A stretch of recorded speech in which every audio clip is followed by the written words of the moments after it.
Is this year's World Cup more complicated than ever? Politics have always played a role in football World Cups, and usually the tournament goes off without a hitch. But this year, the World Cup enters uncharted waters. Two countries at war with each other have never played in the same competition.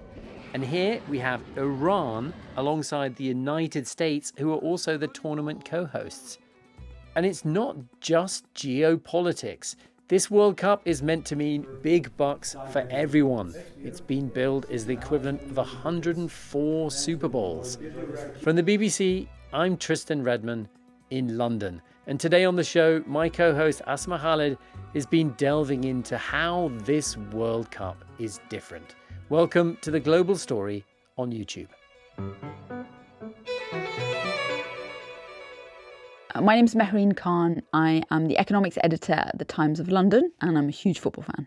And I should say, we are going to use these words perhaps interchangeably throughout this conversation because the word football, when talking about soccer, just doesn't feel authentic coming out of my mouth.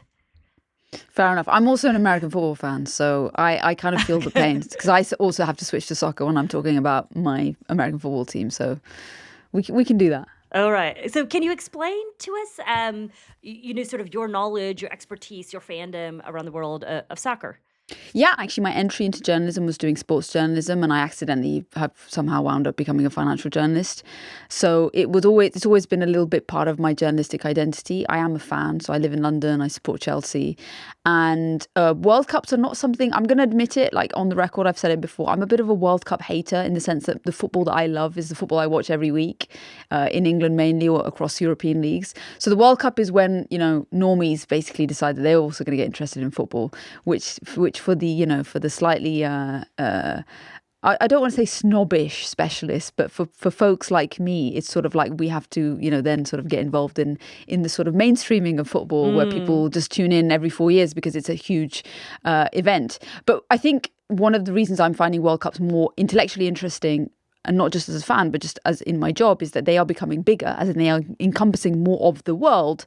And every 4 years, they have become actually more regularly a spotlight and a little a microcosm of what is happening at the world, sort of crystallization of the world in that 4 to 6 weeks in which everyone is starting to watch football. Then I think it becomes more interesting from my day job, which is kind of more about politics, global politics, economics, finance, money, power, that kind of stuff. So I'm actually very much looking forward to this World Cup, even if I'm not going to be, really locked into the sport element. Yeah. Well, I was going to say, I'm excited to have this conversation with you because our show is really about where the world and America meet. And, this bid for, we'll say collectively, North America to host the 2026 World Cup. It's not just the United States. It's happening in Canada, the US, and Mexico. It was a joint bid that was put forth in 2017. Is that right? During the first Trump administration? Yeah. And I want to understand from you, what was the intention at that point? What did they want this thing to be? Because clearly, 2017, the first Trump term, it's not like the United States had the smoothest relationship with its neighbors at that point. Well, there's been a perennial sort of issue with football is that it's a global sport, but there's one major country in the world where soccer doesn't really penetrate the national consciousness, and that is America. And it's actually just worth saying what I'm talking about is the men's game, because the women's game is it's at such an advanced and elite level. And the US is actually historically over the last 15, 20 years has been the most successful women's football team in the world, right? It's just never been mirrored on the men's level. So this will be the second time that the United States has hosted a World Cup. The first one is in 1994. I wasn't around then, or I can't really remember much then, but it was supposed to be the sort of dawning of soccer landing in America. Not to usurp baseball, the NFL, or basketball, but to be maybe the fourth sport, right? So if you're going to have a truly global sport, it's a bit weird not to have the world's biggest economy, which shapes so much of, soft culture and culture generally, not to be involved in football. So this, I think, is still a continuation of like breaking America.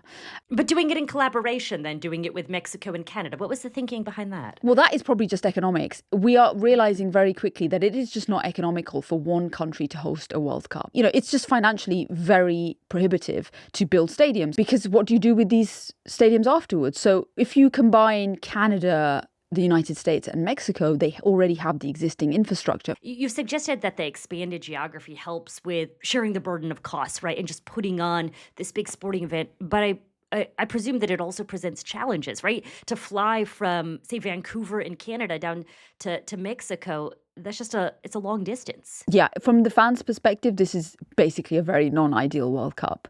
If you think about how World Cups go, there's the group stages, so you know your country's going to be playing at least 3 games. You don't know what's going to happen after that, whether they go into the knockout rounds, the quarterfinals, the semi-finals. So you know for the first couple of weeks where you need to be. So if your country is based in Toronto, you're playing your games in Toronto, you can just kind of hang around Canada. At best, you can go to New Jersey and New York. It's not that far. Yeah. But then if suddenly you find yourself in a quarterfinal and you're playing it in Mexico City, it becomes a bit of a nightmare. So this is a stark contrast to the last World Cup, because anyone who went to Qatar realised that everything was probably within 15 to 20 miles. And it was much easier logistically. This is going to be complicated, but it's worth saying this is just the reality of how tournaments are going to happen now. Most bids coming in to host these tournaments are shared between 3 or 4 countries. So it's just becoming the new norm, actually, is to spread it out. You said earlier that the United States had hosted the World Cup before, last in 1994, but this seems different to me. Maybe it's also just because I'm older. I'm more aware of sort of the advertising, the excitement going on around this all. But it is beginning to feel to me super American in some ways. What's your sense of how this World Cup is being Americanized? For example, there's a halftime show. I mean, I've never heard of a halftime show happening before at a World Cup. It's obviously a quintessential part of something like the Super Bowl here in the U.S. I saw that, is it Shakira, Madonna, BTS? They have quite the lineup for this halftime show. So halftime traditionally is actually only 15 minutes, so you wouldn't even get a chance to BTS to come out and do one song, let alone a whole show. We actually had a taster of what it felt like last summer, where the US hosted something called the Club World Cup, which was a sort of a conglomeration of elite teams across the world who'd won various tournaments, qualified for this. And I know that because my team, Chelsea, won the Club World Cup. So I had to sit through a halftime show. Okay, how was that? At the final against PSG. I honestly, usually halftimes when I just go and make a cup of tea and I come back and, look at my phone. This thing went on for so long. I think I went outside, had a kick around, spoke to my mum on the phone, came back, still saw the Jonas Brothers, whoever it was. Say, who was performing? So you didn't actually watch the halftime show. Balvin, I think, was there. I think it was J Balvin. You were not so thoroughly impressed. I wasn't locked in, to be honest. Our producer just wrote it was Coldplay. Doja Cat, yeah. Oh, was it Doja J Cat? Balvin, yeah. J Balvin, okay. Yeah. Oh, alongside special unannounced guest Coldplay. Oh, see, I missed the whole thing, so I wasn't even paying much attention.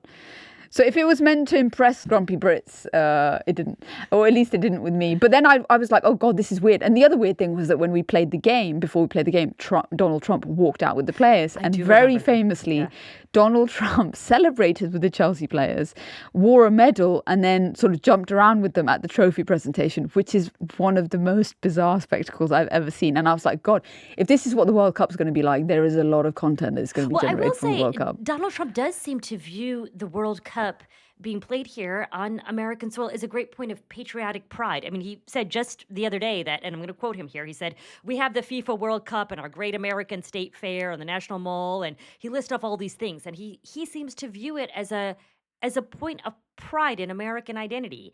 How is that being received by fans elsewhere? So there's another element to this, is that the man who runs FIFA is a man called Gianni Infantino. He probably made the headlines a couple of months ago because he gave Donald Trump a made-up peace prize after he didn't win. We did an episode of The Global Story on there this. There we go. Yeah. Excellent. So, Infantino's behaviour has been, I think, for a lot of global football fans, incredibly unedifying. It has been one of the more bizarre elements of the run-up to this World Cup is how much the head of FIFA has been in and around. He's constantly in the Oval Office taking pictures. I think from a political angle, FIFA would say they need the president to be on side, because if they need this thing to be a success, the World Cup to be a success. But when you have the head of the global governing organisation actively inserting himself into some of the world's most sensitive conflicts, presenting himself as a huge ally and supporter of Donald Trump, it does add a huge political element to FIFA. And actually, my job as a journalist is that I would love to just be interested in the football. But if FIFA wants to be political, then it will be scrutinized as a political actor.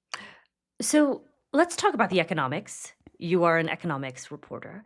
I will say that as an American, there are some aspects of looking at this World Cup that feel so easily understandable in terms of the idea that sports and capitalism always jive, right? That's just part of the American way with our professional sports teams. Tickets can be really pricey. And I've heard a lot about the cost of tickets, the cost of public transport being a bit of a lightning rod for fans who may be coming from countries elsewhere. I'm curious what your take is on the economic gains and the economic costs that we're seeing from this World Cup. Yeah, let's just do on that kind of headline numbers that this, by I think FIFA's own admission and everyone who studied this, including, economists, it's going to be the most lucrative World Cup. It's going to bring in the most revenues through broadcasting rights, sponsorship, and ticket and hospitality sales. And bring it in for who? Bring it in for FIFA or for the host cities? For FIFA. FIFA estimate that they're going to generate revenues of around $11 billion. Okay. By FIFA's own estimates, this World Cup will generate more revenue in ticketing and hospitality alone than the last 6 World Cups combined. And that's because fans are paying. They are paying way, way more than they've ever paid to attend World Cup games. Can you give us a sense of that? I mean, what's the scope when you talk about ticket prices? So something unique is happening at this World Cup for the first time, where FIFA is rolling out a different pricing system, something called dynamic pricing. Dynamic pricing, if you've ever booked a flight or sometimes used Uber when it's super busy, you'll be used to. It's an algorithmic-based pricing system which judges prices based on demand, supply, and timing. And in most World Cups, the ticketing system has been a traditional one that I'm used to as a European football fan, which is I buy a ticket for a seat at a fixed price. Dynamic prices mean prices change over time. Based on the demand, you're saying?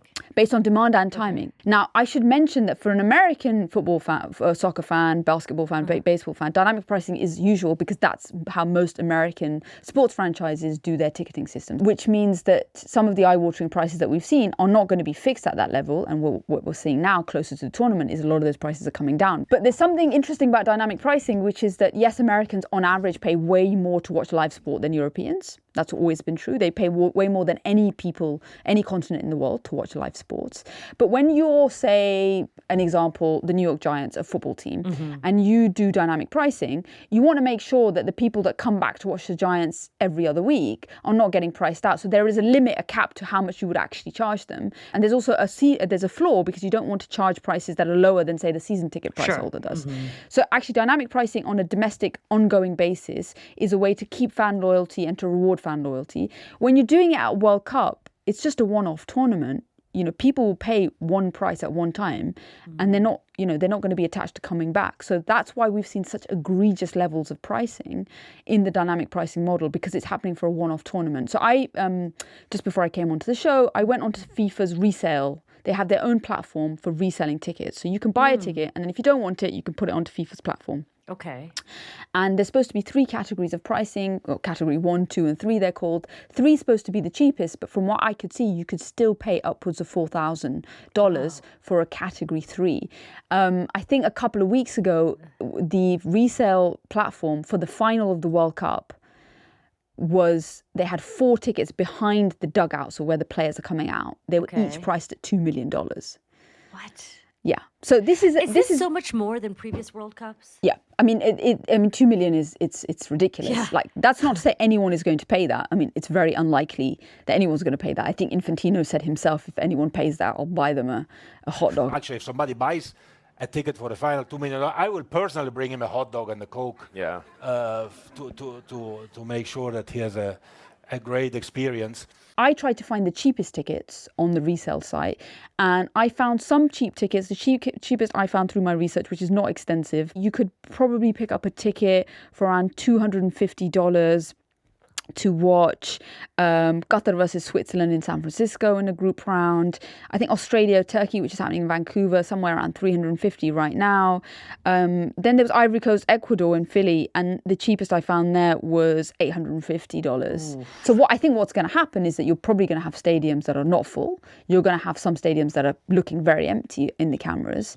And then if dynamic pricing works, these prices will have to collapse closer to the games because there is no demand. So you can imagine these prices falling a lot. So we've talked about ticket prices. You mentioned the other component of this all is hospitality. What are you seeing when you talk about hospitality, hotel rooms? I mean, and then I ask this because I've seen reports that hotel bookings appear to be down in some of the host cities. What do we know about that? Yeah, so everything that I've said is kind of downstream of the problem of the tickets, right? So if fans can't really plan where they need to be, how they need to be, because they're getting priced out, and they're maybe going to take an 11th hour risk, then you can't really lock in so much of where you want to stay. And we know that from, I think, the sort of industry group that represents American hotels, that FIFA do something which is pretty standard, which they block book, hundreds and thousands of rooms in hotels because they assume this is going to be for their delegates and for football fans. And a couple of weeks ago, FIFA has cancelled a lot of these bookings because they don't have the demand. They can't fill the hotel rooms, which is now forcing the hotels to slash their prices by a third up to 2/3 in big cities like Philly and Boston and San Francisco and Kansas City, to make sure that, if people want to come at the last minute, they'll be able to get a decent price. So hotels are not getting filled because, I think, downstream of the ticketing problem, that's then causing the hotels, who were expecting a great summer. Let's be honest, if you're a World Cup hosting city, you think this is going to be a great summer, your hotels are going to be full, you've been promised all these blandishments by FIFA about how economically great it's going to be to have a World Cup, and you're just not seeing the bookings materialize, at least we are speaking, just under a month before the World Cup kicks off. Okay, so we've talked about ticket prices, we've talked about hotel rooms. The other story that I'm sure has made its way across the Atlantic is some of the costs for public transit, in particular the New Jersey transit. Exactly. So there's do I get a ticket? Where do I stay? How do I get to the game? And how do I get to the game? It's usually logistically the easiest one, but it's proving very difficult. I mean, you're an American, you know that public transport is patchy at best, but where it does exist, it's now actually going to be very expensive for football fans. So the New Jersey train that should be taking fans or could be taking fans from Penn Station in New York to the MetLife Stadium in New Jersey, which is where also the final is going to be played. An average ticket is $12.90 for a single, $12.90. The authority has announced that was going to be yanked up to $150. So a football fan is going to have to pay through the nose just to make that. But I saw there was some backlash, and now they're going to drop it potentially to $98. I mean, still, look, way higher than the average ticket price, but it's still going to be way average. It's going to be more than $12.90. So that's the other thing that's really, really irking football fans. So everything I mentioned so far is just about people's bottom line. Can they afford to enjoy the World Cup, and is it just going to cost them through the nose? But I think the noise around the US is not just the money question, it's not just the capitalist question, it's the question of, do you want to be in the United States at this particular period in time because of what is happening in the country itself? So Mehreen, we've talked about the economic cost, but as you just alluded to, there is also the perception of the United States abroad. I'm curious what you see at play in terms of these policies that may be factoring into people's decisions to attend the World Cup. Yeah, I mean, usually when you think about which countries get to host World Cups, you think about ease of travel. Are there enough flights? Are there enough airports? What's the kind of visa system? Weather, something else. So under the second Trump administration, there have been much tighter restrictions on what types of people can come to the United States and get access to visas. So there are 50 countries in which, if you want to visit and you're from these 50 countries, you have to pay a bond, which is something around $15,000 to enter the United States, because the immigration authorities argue that people come and they stay when they're supposed to leave. So the bond gets repaid on your exit. Now, 5 of those 50 countries happen to be countries that have qualified for the World Cup. So this was immediate problem number one that most people haven't encountered. So one of the things that FIFA's had to do as a diplomatic, this is maybe why Gianni Infantino spent so much time around Trump. He was like, well, this is going to be a nightmare if you have people from, and let me try and name the countries. I think it's Algeria, Cape Verde, the Ivory Coast, Senegal, and Tunisia. They are the 5 countries whose visitors would have been subject to the bond. FIFA has actually said, if you've got a ticket, so you can prove you're coming to the World Cup, we will waive that fee. The United States will not charge you the bond at Customs and Borders. Okay. So that means you need to have a ticket already. And we've already spoken about the difficulties of getting the ticket. Yeah. So immigration policy is just becoming a logistical problem for some countries. Okay. And then there's the whole, and I've experienced this as a Brit who went to the US last year. I got stopped at Customs and Borders Police. I couldn't get through Dulles Airport for a while, right? And it's never happened. And I think these anecdotal stories about ICE at borders, much more stringent checks on anyone. There's been rumors that, a Customs and Border Police will look at people's social media. There is this huge unpredictability factor about what happens when you land at the US border, even if you're a football fan. And it just adds, I think, to another one of those, should I go for it or should I not go for it? So immigration policy is really becoming an issue. It's not just the reputation. You're saying not just if you face additional questioning, there's an actual travel ban is it 4 participating countries? Yes. The 2 strictest travel bans, so travel embargoes, are for Iran and Haiti. So only the coaches, the World Cup kind of officials, people associated with the Iranian football team at the World Cup are going to be allowed entry. So Iranians that are not already in the United States will not be able to travel. And then there's other countries like Senegal and Ivory Coast, some of whose fans can be able to get through if they do have a ticket. But it's going to be more complicated because they're also subject to slightly stronger restrictions. So it's just a little bit up in the air. So yes, immigration bans means that if you want to hold international tournaments, you by nature are just saying, well, there's some countries that are just not going to be able to have fans in the stadium for their games. I want to ask you specifically about Iran, because Iran is slated to play at the World Cup.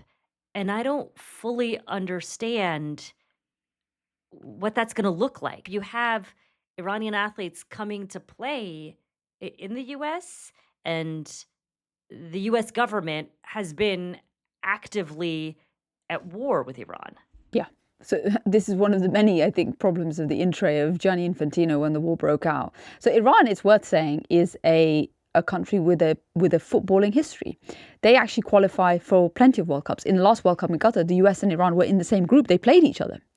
So, most of the sporting encounters between the US and Iran actually are in soccer.